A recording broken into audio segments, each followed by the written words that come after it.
Channel of Vadodara.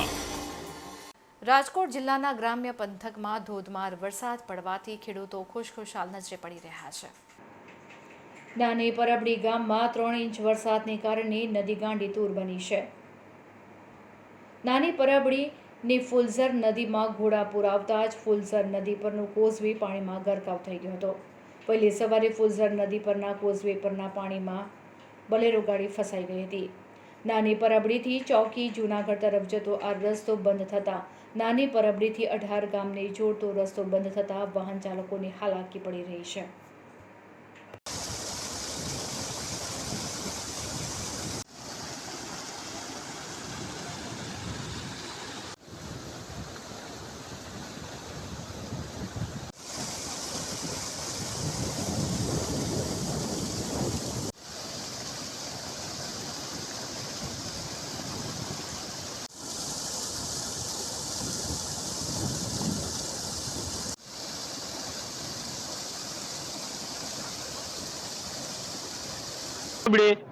Dhoraji તાલુકાનું નાની પરબડી ગામને ચોકીને નાની પરબડીને જોડતો પુલ છે એ બેઠી ધાબી છે એ મોટો પુલ બનાવી દે અમને।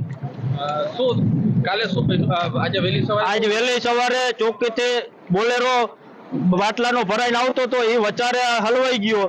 એ અમારી ટ્રેક્ટરના જહેમતથી અમે અમારા જીવના જોખમ મૂકી અને અમે વચારે ગયા ટ્રેક્ટર લઈ અને અમે બહાર કાઢ્યો। તમારી માંગ શું છે? અમારી માંગ એટલી જ છે કે અમને બેઠી તાબી છે ને એ ઉપર ઊંચો પુલ બનાવી દે એ જ અમારી માંગ છે। હું અહીંનો સ્થાનિક રહેવાસી છું। ગઈ મોડી રાતથી નાની પરબડીમાં અવિરત વરસાદને કારણે ફુલઝર નદીમાં ઘોડાપૂર આવેલ છે। ત્યારે વહેલી સવારે ચોકીથી નાની પરબડી જવા માટે એક બોલેરો ગાડી ફુલઝર નદીમાં ફસાણી હતી। એ બોલેરો ગાડીને ફુલઝર નદીમાંથી ફસાણી હતી એને કાઢવા માટે નાની પરબડીના તમામ ગ્રામજનોએ ટ્રેક્ટરની મદદથી એને બચાવેલ છે અને ગામના લોકોએ જીવના જોખમે એને સ્થાનિક લોકોએ જીવના જોખમે એને બચાવેલ છે બોલેરોને। અને ગામના લોકોની માંગ એ છે કે આ સરકારશ્રીને વિનંતી કે આ ગ્રામજનો વહેલી તકે સરકારને રજૂઆત કરેલ છે ઘણીવાર કે આ પુલને વહેલી તકે ઓવરબ્રિજ બનાવે એવી સરકારશ્રીને અપીલ।